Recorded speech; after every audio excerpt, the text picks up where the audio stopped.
Bueno, le doy la palabra primero a Jorge Saborido. Decidimos empezar, en realidad es una cuestión temática, pero empezamos con los hombres. Es una cuestión de edad, sobre todo. No de género. No de género, es una cuestión de edad. Bien, buenas tardes a todos. En primer término quiero agradecerle a Mirta Varela esta invitación, de la cual nunca se va a terminar de arrepentir, pero bueno, trataré, a la vista de lo interesante que parecen ser las aportaciones de mis compañeras de mesa redonda, trataré de ser breve y en lo posible original. Por supuesto, como queda claro, soy contemporáneo y viví, ya era hombre grande cuando se produjo el enfrentamiento de Malvinas, y ocasionalmente me llegó este fin de semana, que acababa de retornar de viaje, la revista de Ciencias Sociales, donde hay un monográfico sobre 30 años de la guerra de Malvinas, con aportaciones, comentábamos hoy, de un amplísimo espectro, que incluye a muchos colegas, incluso amigos, en donde se hacen referencias, además de diferentes análisis sobre el conflicto, se hacen incluso referencias personales. El ex vicedecano Eduardo Brunner comenta que en ese momento trabajaba en una empresa de publicidad, estábamos todos marginados de la universidad pública, y tenía como compañero y amigo, sorprendentemente, a una persona que estaba muy asociada a la revista Cabildo. Tengo fuerte, sí, asociada a la revista Cabildo. Entonces ahí se me prendió, este es uno de mis viejos temas, que arranqué con un proyecto Ubacita hace como 15 años con la revista Cabildo, y entonces me pareció que puede resultar original para... No sabía que teníamos un auditorio tan amplio y compuesto por estudiantes, pensé que era una mesa redonda más limitada. ¿Cuál es la visión de Cabildo, la revista vocera y principal representante de lo que se denomina el nacionalismo católico respecto del conflicto de Malvinas? Para que tengan ustedes una idea, introducirlo, porque ya hablar sobre las coordenadas ideológicas de Cabildo ya llevaría un tiempo prolongado.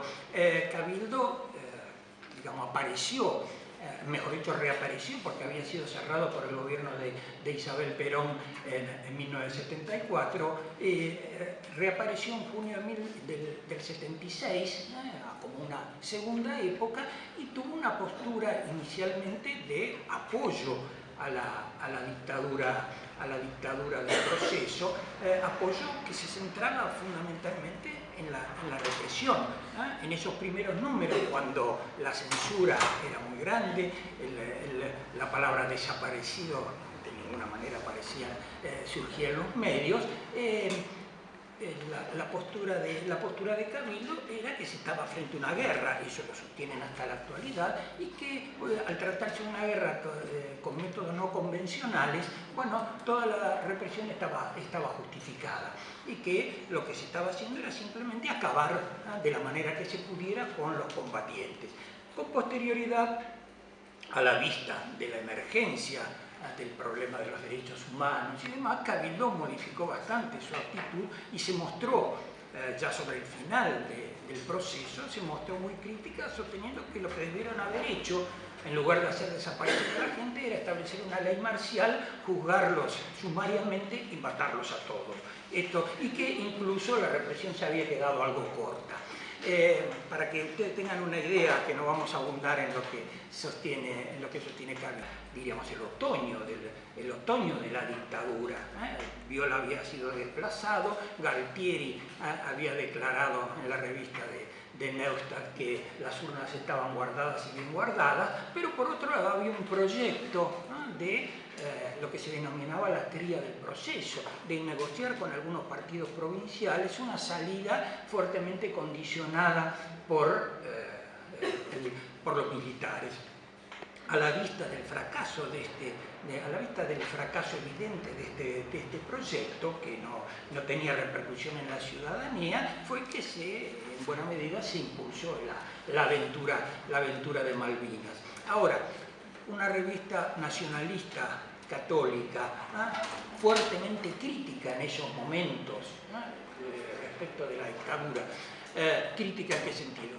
frente al apoyo que le dieron a la dictadura, al proceso por la represión, se cuestionaba la política liberal implementada por Martínez de Hoz. Ellos fueron críticos prácticamente desde el principio de esta política económica. Después había referencias muy concretas y gramáticas respecto de las claudicaciones de la dictadura en no haberle declarado la guerra a Chile, por ejemplo, en haberse avenido a la mediación papal.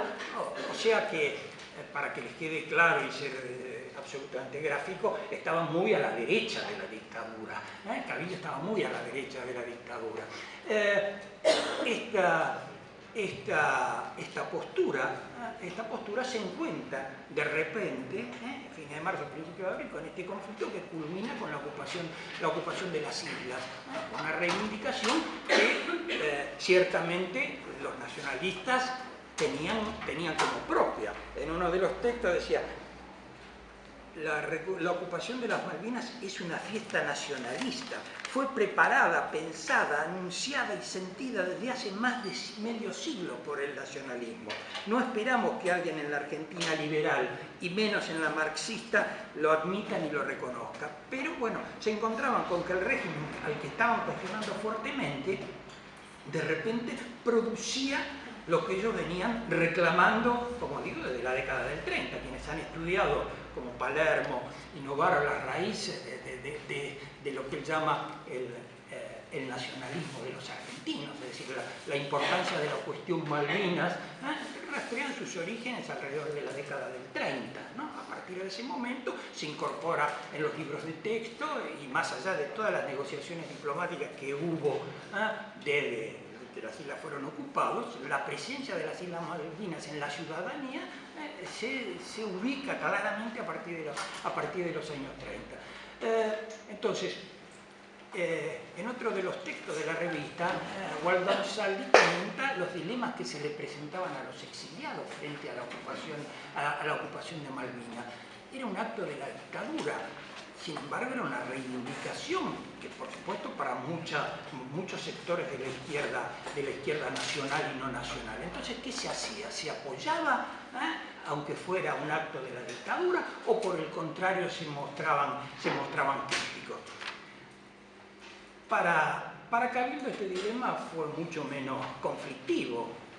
Lo resolvieron muy claramente, apoyaron sin ningún tipo de cuestionamiento inicial la ocupación de las islas, e incluso sostuvieron expresamente que esto era como una especie de máquina del tiempo, había retrotraído la situación a 1976 y que le abría a los militares un amplio crédito como consecuencia de este gesto. Entonces, los números de la revista era mensual, los 3 números de abril, mayo y junio, que abarcan todo el conflicto, todas sus páginas están ocupadas por diferentes referencias, variadas, complejas referencias a todo el problema de Malvinas. ¿Y cuál era la postura frente a las negociaciones que hubo antes del estallido de la guerra, la participación del secretario de Estado Alexander Haig y demás? Ellos eran muy claros, se habían instalado y este era un gesto para siempre. Por lo tanto, la posición se mostró claramente belicista. Esto es, la ocupación de Malvinas es algo que solo puede ser rectificado, por la vía de la fuerza. A tal efecto, publicaron artículos sobre cómo se tenía que organizar una economía de guerra. Es decir, hay toda una sucesión de artículos destinados a sostener que la Argentina había realizado un gesto, que el apoyo a Galtieri luego de la ocupación de las islas le daba un aval para llevar adelante este proceso, y que si este proceso tenía que terminar en una guerra, así debía ser.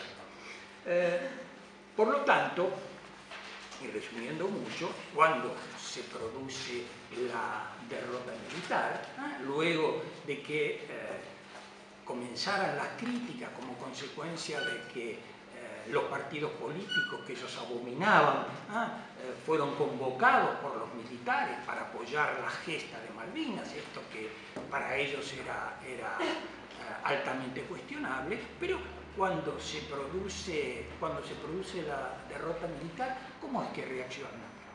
Tengamos en cuenta también que pocos días antes del 14 de junio se produjo la visita del Papa. ¿Cómo reacciona una revista católica frente a la visita del Papa?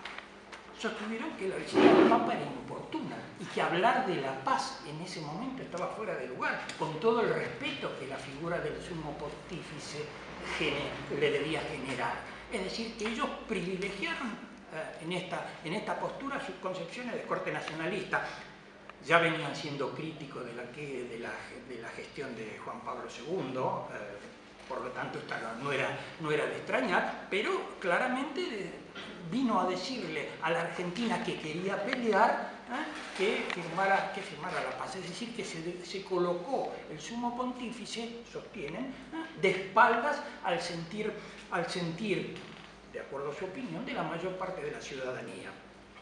¿Qué ocurrió cuando se produce la derrota militar? Por supuesto, hay un primer ataque muy claro, inequívoco, a los altos mandos militares. La guerra, hay un titular, la guerra, si efectivamente estuvo pensada, fue mal conducida. Si efectivamente estuvo pensada. Es decir, poco a poco van a empezar a defender la idea de que la ocupación no tenía por objeto generar un conflicto armado y que de alguna manera la situación arrastró a los militares que no estaban en manera alguna preparados para ese conflicto, arrastró a los militares hasta producir una derrota que ellos definen claramente como ignominiosa, porque su postura va a ser que fue prematura, que se debió seguir combatiendo. Y acá entra un nuevo tema, como por supuesto para la revista nacionalista, las Fuerzas Armadas son la columna vertebral de la nación, y en este momento ellos se mostraban extremadamente críticos con quienes estaban gobernando. Comienza a haber una sostenida y progresiva defensa de los oficiales que habían peleado bravamente en Malvinas. Les cito un nombre que ustedes son, tal vez que sean muy jóvenes, no recuerden, o no lo tengan en mente, que el teniente coronel, luego coronel Mohamed Ali Zaineldin, que fue uno de los bravos defensores de Malvinas, con lo cual la revista poco a poco terminó de romper sus lazos con la cúpula militar, con el generalato, como la llamaban ellos, para comenzar a plantear la defensa de los combatientes, de los oficiales que combatieron en Malvinas y que fueron burlados por la superioridad.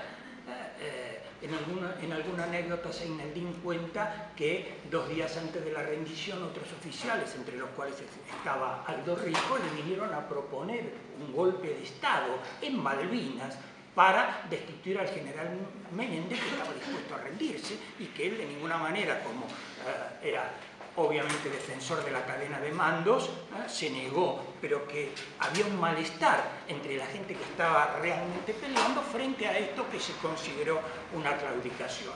Y justamente estamos trabajando en ello con Marcelo Borrelli, este apoyo a los oficiales medios, en este caso puntual por su gesta en Malvinas, pero luego cuando se produce... pero luego...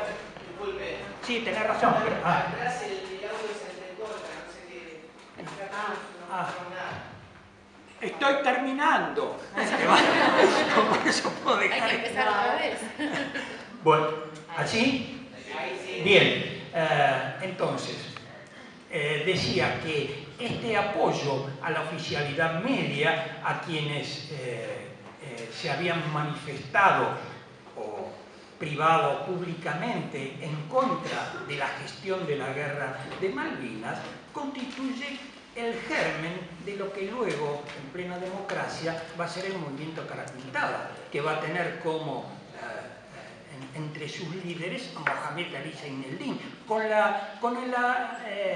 el agregado de que ya no se trataba de defender la gesta de Malvinas, sino de lo que se trataba de defender la guerra sucia. Esta era la cuestión, es decir, ante la avalancha de juicios que se le presentaban a los militares, la reacción de la famosa Semana Santa de 1987 estaba justamente vinculada con la posibilidad de que los militares en masa fueran juzgados por la violación hacia los derechos humanos. Es decir, que lo que empezaba siendo un apoyo a quienes bravamente habían luchado en Malvinas, que habían sido traicionados por la cúpula, luego se transformó en una defensa de la guerra sucia y del terrorismo de Estado. Como lo que van a decir ellas es muy interesante, lo dejo aquí, les agradezco la atención y perdón si no me oyeron.